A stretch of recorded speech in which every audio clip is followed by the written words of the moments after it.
No almoço de domingo, minha sobrinha puxou meus brincos e disse: "A mamãe falou que são bijuteria barata." Em seguida, quebrou um deles no meio, enquanto todos riam alto. Naquela noite, encerrei de vez o pagamento de $900 mensais da escola particular dela. Nunca vou esquecer aquele domingo.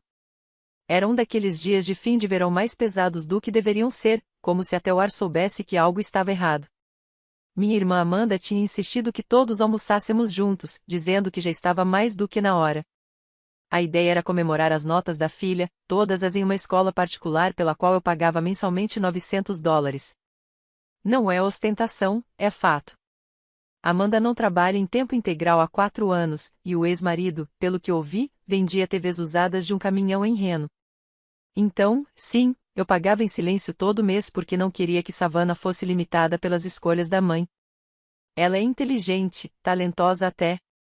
Eu vinha fazendo isso havia quase 3 anos, sem nunca pedir agradecimento, sem cobrar nada.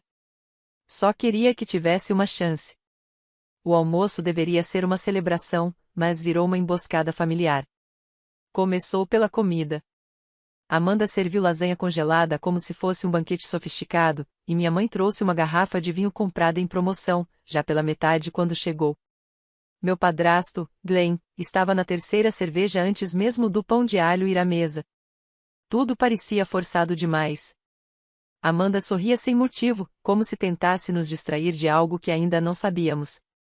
Sentamos para comer e a mesa virou uma versão mal feita de sitcom. Minha mãe não parava de comentar que Savannah estava destinada a entrar na Ivy League. Glenn fez algumas piadinhas cansadas sobre eu ainda estar solteira, morando em um bom apartamento. Amanda quase não falou nada, apenas continuava enchendo a taça de vinho. Então, em meio a toda aquela alegria forçada, Savannah se levantou atrás de mim. Eu nem percebi até sentir a mão dela roçar meu pescoço. Quando virei, antes que eu pudesse reagir, ela puxou o brinco esquerdo da minha orelha. Não foi brincadeira, não foi acidente, simplesmente esticou a mão e pegou. Perguntei o que ela estava fazendo, mas ela não respondeu. Apenas ergueu o brinco, como se estivesse examinando pela primeira vez. O silêncio tomou conta da mesa. Então ela me encarou e disse: "A mamãe falou que isso é bijuteria barata. Você finge que é de verdade porque ninguém nunca te deu nada bom." Ela nem piscou. Apenas quebrou o brinco, dobrando-o até partir ao meio. A mesa explodiu em gargalhadas. Glenn soltou uma risada alta, quase como um latido, como se fosse a coisa mais engraçada do mundo. Amanda escondeu o rosto atrás da mão, fingindo choque, mas eu vi o sorriso dela. Minha mãe não disse uma palavra, apenas se serviu de mais vinho. Fiquei ali, segurando o brinco quebrado na palma da mão. Queria dizer algo, mas nada viria que não me fizesse parecer ainda menor do que já me sentia naquele momento. Aqueles brincos foram o último presente que meu pai me deu. Comprou em um penhor quando me formei na faculdade. Ele morreu 6 meses depois. Amanda nem sequer foi ao funeral. Me levantei, pedi licença e fui ao banheiro. Tranquei a porta e fiquei encarando o espelho. Não daria a eles a satisfação de me ver chorar. Nem uma lágrima. 10 minutos depois, voltei, passei pela mesa, agradeci pelo almoço e fui embora. Naquela noite, abri o notebook, entrei no portal de pagamentos da escola e cancelei o débito automático. Sem emoção, sem dúvida, apenas fim.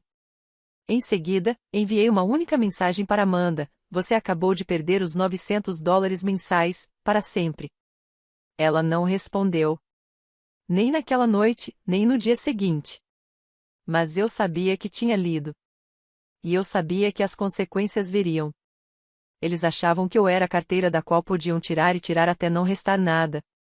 Mas esqueceram de uma coisa: eu nunca lhes devia nada. E estavam prestes a descobrir como é a vida quando a carteira vai embora. Amanda não mandou mensagem na manhã seguinte.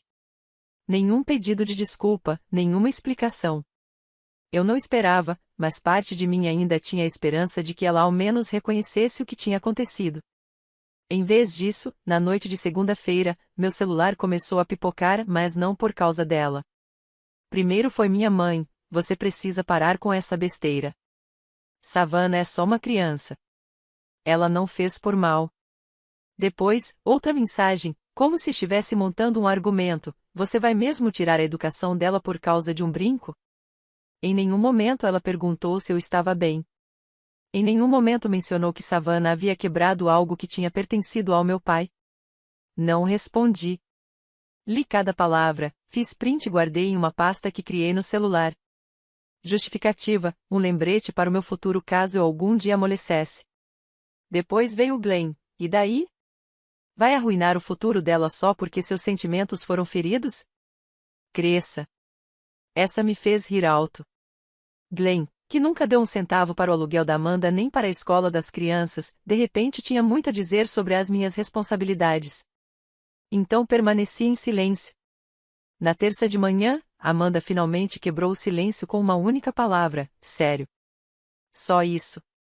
Nenhum pedido de desculpa, nenhum sinal de arrependimento, nem sequer uma tentativa de fingir que não sabia por que eu tinha cortado o pagamento. Apenas uma palavra passivo-agressiva, como se eu tivesse cancelado um brunch ou esquecido de levar um prato para um encontro de amigos. Na quarta-feira, tive certeza de que ela já estava distorcendo a história. Recebi uma mensagem no Facebook de uma amiga dela, alguém de quem eu não ouvia falar havia anos: oi, espero que esteja tudo bem. A Amanda disse que vocês tiveram um mal-entendido. Ela comentou que talvez a Savannah não volte para Birwood. O que está acontecendo? Mal-entendido. Era assim que ela estava chamando. Naquela tarde, olhei o Instagram da Amanda. Ela tinha postado uma foto da Savannah sentada à mesa da cozinha, cercada de livros, fazendo sinal de paz com a mão. Legenda: garotas inteligentes fazem o próprio caminho. Decidimos seguir uma nova direção. Educação não tem a ver com etiqueta de preço. Os comentários estavam cheios de gente chamando Savannah de rainha, elogiando Amanda por se libertar do sistema. Foi aí que preparei meu próximo movimento. Amanda estava morando em um dos meus imóveis havia quase 4 anos. Um bom apartamento de 2 quartos, em área tranquila e segura, a 20 minutos da escola particular. Eu havia dado um desconto no aluguel quando ela se mudou após a última ordem de despejo. Além disso, pagava água, coleta de lixo e até ajudei a cobrir conserto quando o ar-condicionado quebrou. O contrato dela já tinha virado mensal havia mais de um ano. Então entrei em contato com o administrador do imóvel e pedi para redigir a notificação formal de 60 dias. Sem confusão, sem drama, apenas negócios. Enviei por e-mail e também deixei uma cópia na caixa de correio dela. Em poucas horas, ela respondeu. Dessa vez, tinha muito mais a dizer. Você está destruindo a própria família. Savannah é só uma adolescente. Isso não é sobre um brinco. É sobre você ser amarga e invejosa. Você nunca teve uma família de verdade, por isso não entende o que significa lutar pelos filhos. E continuava. Parágrafos e mais parágrafos, acusações, tentativas de me culpar. Em uma parte, ela escreveu: você vai se arrepender disso quando estiver velha e sozinha. Não respondi. Apenas encaminhei o e-mail para a mesma pasta. Justificativa. No dia seguinte, encontrei minha mãe no supermercado. Tentei evitar, mas ela me viu perto do corredor do congelador e me encurralou. Pediu que eu fosse jantar na casa dela. Disse que Amanda tinha chorado. Afirmou que Savannah estava passando por uma fase difícil. Me falou que famílias brigam e que aquilo tinha passado dos limites. Respondi que não estava interessada em consertar nada. Que não estava guardando rancor, apenas tinha decidido parar de representar o papel que escreveram para mim sem que eu tivesse escolha. Ela revirou os olhos e disse: tudo bem, fique com seu dinheiro. Vamos ver até onde isso te leva. E foi só isso. Ninguém, em momento algum, perguntou o que aqueles brincos significavam para mim. Nenhum deles admitiu que talvez, só talvez, Savannah tivesse passado dos limites. Para eles, eu era apenas a carteira, a base de apoio, a pessoa que não precisava de nada e que continuaria dando porque sempre tinha dado. Mas algo mudou naquele domingo. Eles deixaram claro que eu não era família. Eu era apenas útil. Então, decidi mostrar como seria quando eu deixasse de ser. E aquilo era só o começo. No fim da segunda semana, os sorrisos forçados já começavam a se desfazer. Amanda ainda postava fotos filtradas da savana em cafeterias, cercada de livros e cafés intocados. As legendas eram sempre dramáticas: educação livre é poder. A vida real é a sala de aula. Alguns caminhos não se pavimentam com mensalidades.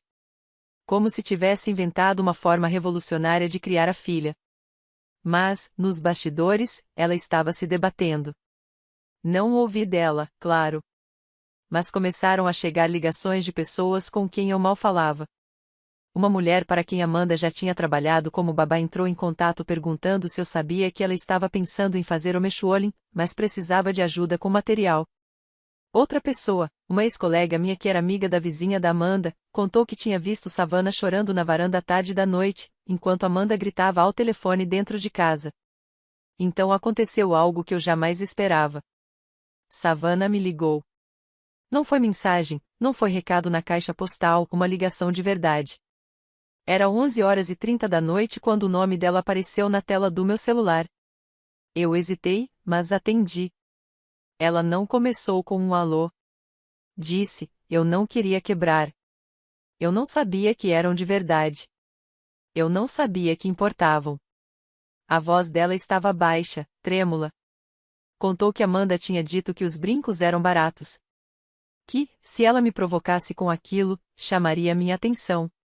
Talvez eu me sentisse culpada e oferecesse mais ajuda. Um MacBook novo, dinheiro para viagens de verão, roupas melhores. Perguntei a Savana por que ela tinha ouvido a mãe. Ela não soube responder. Disse apenas que Amanda garantia que eu nunca as cortaria. Que eu gostava demais de bancar heroína. Que eu era solitária e que dinheiro era tudo que eu tinha a oferecer, então jamais teria coragem de ir embora. Perguntei se Amanda já tinha contado a ela de onde vinham os brincos. Savana ficou em silêncio. Não, respondeu. Achei que fossem bijuteria. Então eu contei. Contei sobre meu pai, sobre como ele deixava de comer para que eu pudesse fazer balé. Sobre o jeito como me entregou a caixinha de presente na formatura da faculdade, com as mãos calejadas e os olhos marejados. Sobre como ele morreu 6 meses depois, e eu usei aqueles brincos no funeral. Ela ficou muito tempo sem falar nada. Achei que tivesse desligado. Mas, então, sussurrou: desculpa. Eu acreditei. Mas não falei nada sobre a escola. Ainda não. Nem sobre o apartamento. Apenas disse para ela cuidar de si mesma e desliguei. Na manhã seguinte, Amanda finalmente largou a pose de persona perfeita das redes. Me mandou um texto enorme. Não era pedido de desculpa, nem explicação, era um aviso: não envolva Savana nisso. Ela é uma criança. Se tem problema, resolva comigo, certo? Só que Savana já tinha vindo até mim. Naquela tarde, recebi um e-mail do administrador do meu imóvel. Amanda tinha aparecido no escritório exigindo saber se poderia brigar legalmente contra o despejo. Alegou que era retaliação. Disse que eu estava tentando arruiná-la sem motivo. Chegou até a ameaçar ir à imprensa local e transformar a história em manchete: irmã rica expulsa mãe solteira em dificuldades. Mas eu já estava 10 passos à frente. 2 dias antes, tinha falado com a diretora da Birvold Academy. Avisei que não renovaria a mensalidade da Savana, mas perguntei se havia algum programa que pudesse ajudar a mantê-la matriculada. No começo, ela hesitou, mas depois contou que havia fundos de emergência limitados. Precisariam de documentos, cartas de explicação, provas da situação. Eu me ofereci para ajudar Savana a aplicar discretamente, sem a Amanda. Ela disse que pensaria no assunto. Essa foi a parte que Amanda nunca imaginou. Ela pensava que tinha queimado a ponte comigo, mas Savana já tentava atravessar as cinzas, querendo entender o que realmente tinha acontecido e que tipo de pessoa a mãe dela era de verdade. Só que Amanda não tinha terminado. Nem de perto. Naquela sexta-feira, minha mãe me ligou de novo. Só que, dessa vez, foi diferente. Não tentou adoçar a conversa. Partiu direto para a fúria. Disse que eu estava colocando Savana contra a própria mãe, que eu estava manipulando uma criança e destruindo a família. Glenn pegou o telefone em seguida e disse que eu devia estar pronta para viver com as consequências do que comecei. Foi aí que tomei minha decisão final. Liguei para o meu advogado e pedi para iniciar o processo de retirar o acesso da Amanda à conta de herança que nosso pai tinha deixado. Ela vinha mexendo nesse dinheiro de vez em quando ao longo dos anos, sempre alegando ser emergência. Eu era executora. Estava na hora de fechar também essa porta. Eu não tinha terminado de ser a vilã na história deles. Na verdade, eu estava apenas começando. A conta da herança era o último fio que Amanda ainda tinha para puxar. Nosso pai não havia deixado muito, apenas um fundo modesto destinado a emergências para nós duas. Despesas médicas, consertos de carro, esse tipo de coisa. Eu mal tinha tocado no dinheiro. Amanda já tinha emprestado 6 vezes. Uma delas para pagar o aparelho ortodôntico da Savannah, que ela nunca colocou. Outra para uma ideia de negócio que, de alguma forma, virou um fim de semana em Scottsdale. O resto, simplesmente sem explicação. Quando pedi ao advogado para encerrar o acesso dela, ele nem pareceu surpreso. Só pediu que eu enviasse a papelada de praxe. Disse que já tinha lidado com piores. Naquela mesma noite, Amanda apareceu no meu condomínio, sem avisar. Estava em frente ao prédio quando estacionei na garagem, acenando como se nada tivesse acontecido. Pensei em dar ré e dar uma volta no quarteirão, mas a curiosidade falou mais alto. Ela me esperava no elevador. Assim que as portas se fecharam atrás de nós, mudou para aquela voz que usava quando queria alguma coisa doce demais, como xarope derramado sobre uma lâmina. Disse que entendia que eu estava magoada.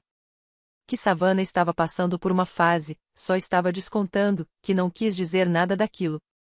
Eu não disse uma palavra. Então ela chegou ao ponto real, perguntou se eu podia reconsiderar o despejo.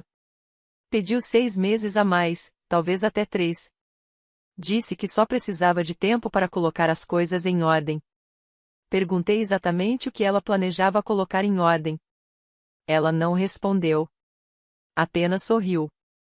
Aquele tipo de sorriso que as pessoas dão quando estão perdendo o controle e tentando fingir que não. Foi então que disse algo que nunca vou esquecer: você não vai realmente jogar sua própria irmã e sua sobrinha na rua, vai? Respondi que eu não estava jogando ninguém em lugar nenhum. Eu só estava finalmente me afastando e deixando que ela ficasse de pé sozinha. Ela resmungou algo baixo, sobre eu estar gostando daquilo. Não respondi. Então ela repetiu, mais alto: você adora isso, não é? Ver a gente desmoronar faz você se sentir poderosa. Eu disse que era irônico ouvir isso justamente da pessoa que incentivou a própria filha a me humilhar na frente de toda a família. Ela riu. Não uma risada de verdade, mas aquele tipo usado para te diminuir, e disse: não era sobre os brincos, Diana. Isso foi sobre você precisar ser colocada no seu devido lugar. Foi nesse momento que abri a porta do elevador e disse que ela precisava ir embora. Ela não discutiu. Simplesmente saiu andando e disse: isso não acabou. E ela tinha razão. Porque naquele fim de semana, minha mãe ligou de novo. Dessa vez, contou que Amanda tinha se mudado para a casa dela. Temporariamente, alegando que não tinha para onde ir. Disse que Savannah estava infeliz, se recusando a comer. Perguntou se eu estava feliz agora. Eu não respondi, mas já sabia o que viria em seguida. Na segunda-feira, recebi um e-mail da administradora da Birwood Academy. Ela dizia que Savannah havia enviado um pedido de bolsa por dificuldades financeiras, mas Amanda tinha interceptado o retorno da escola e insistido para cancelarem. Alegou que não estavam mais interessados. Foi aí que liguei para Savannah diretamente. Ela atendeu do banheiro, sussurrando, e contou que Amanda tinha tomado o celular dela na noite em que tentou me ligar, ameaçando cancelar seus planos de verão, dizendo que ela não podia mais falar comigo. Perguntei se ela ainda queria continuar na Birwood. Ela disse que sim, mas não queria trair a mãe. Respondi que não era traição se ela apenas estava tentando sobreviver. Então revelei algo que ainda não planejava dizer: eu tinha dinheiro guardado o suficiente para pagar o último ano completo dela na Birwood, se ela quisesse. Sem condições, sem acordos, sem precisar de contato com Amanda. Ela chorou. Depois sussurrou: eu não sei o que fazer. E eu disse: você não precisa decidir agora. Só saiba que eu não vou a lugar nenhum. Naquela noite, recebi outra mensagem de Glenn. Dessa vez, a mensagem foi curta: você vai destruir essa família só porque seu orgulho foi ferido. Fiquei olhando para aquilo por um minuto inteiro, depois deletei. Porque o que eles não entendiam, o que se recusavam a entender, era que não se tratava de orgulho. Era sobre décadas sendo usada e depois culpada, sobre ser a confiável até decidirem que eu não servia mais. Eles achavam que eu acabaria cedendo, pedindo desculpas, oferecendo ajuda. Mas eu não ia ceder. Eu estava limpando os escombros e, quando terminasse, eles não reconheceriam a versão de mim que sairia debaixo deles. 2 semanas depois de Amanda se mudar para a casa da nossa mãe, ouvi de Savannah novamente. Só que desta vez não foi uma ligação. Foi uma carta, escrita à mão, dobrada com cuidado em um envelope, deixada na minha caixa de correio sem remetente. A caligrafia dela era atenta, como se não quisesse estragar nada. Ela contou que vinha pensando em tudo, no que fez, no que Amanda disse, nas consequências. Escreveu que, pela primeira vez na vida, não sabia em quem confiar. Que Amanda mudava a história o tempo todo. Primeiro, dizia que eu tinha enlouquecido. Depois, que eu era invejosa. Por fim, virou que eu estava fazendo tudo aquilo só para controlá-las. Mas Savannah escreveu outra coisa. Disse, eu lembro de quando você me dava livros todo Natal. De quando você foi na minha feira de ciências. De quando você comprou aquele bloco de desenho mesmo quando eu disse que não era boa nisso. E então perguntou se ainda poderia voltar para Birwood. Sem mencionar Amanda. Sem desculpas. Apenas uma criança estendendo a mão. Não hesitei. Escrevi para a administradora da escola e disse que seguiríamos em frente. Eu bancaria o ano inteiro discretamente, com a condição de que Amanda não tivesse nenhuma participação. Nenhum contato. Paguei até uma taxa extra para registrar Savannah como estudante independente em circunstâncias especiais. 3 dias depois, recebi outra carta. Dessa vez, de Amanda. Uma bagunça. Um fluxo de raiva e sarcasmo, escrita à mão como a de Savannah, mas apressada e cheia de fúria. Ela me acusava de manipular a filha, de forçá-la a escolher lados.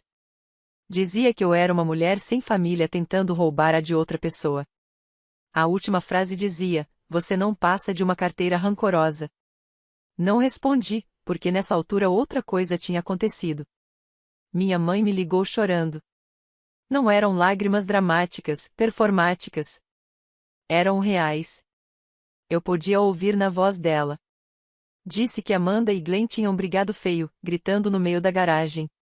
A briga foi por dinheiro, sobre quem deveria pagar o quê, sobre de quem era a culpa por eu ter cortado tudo. Savannah se trancou no quarto de hóspedes. Glenn saiu batendo porta e só voltou perto da meia-noite. Mamãe disse que sentia como se tudo estivesse desmoronando. Eu respondi que não estava desmoronando, só finalmente mostrando as rachaduras. E então veio a parte que eu não esperava, ela pediu desculpas. Disse que deveria ter me defendido no almoço, que sabia que o que Savannah fez estava errado, que deixou Amanda distorcer a história porque era mais fácil do que encarar a verdade. Contou que Glenn não estava lidando bem com a situação, que tinha começado a dizer coisas injustas sobre mim, que a acusava de estar escolhendo lados. Eu não falei muito, apenas escutei. E então ela disse algo que eu nunca tinha ouvido dela, obrigada por cortar elas. Esperei. Ela repetiu, obrigada por fazer o que eu não consegui. Disse que Amanda precisava aprender a se sustentar sozinha. Que Savannah precisava enxergar o que era manipulação quando vinha de alguém em quem você confiava. E que, de alguma forma, ao me afastar, eu tinha feito mais por elas do que ela mesma, ficando. Eu não chorei, mas senti algo mudar dentro de mim. Durante anos, fui a pessoa em quem todos se apoiavam. A confiável. A que resolvia os problemas.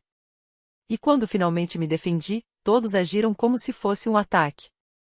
Mas agora, com a poeira começando a baixar, eles estavam percebendo uma coisa, eu não era quem estava destruindo a família. Eu era quem a mantinha de pé.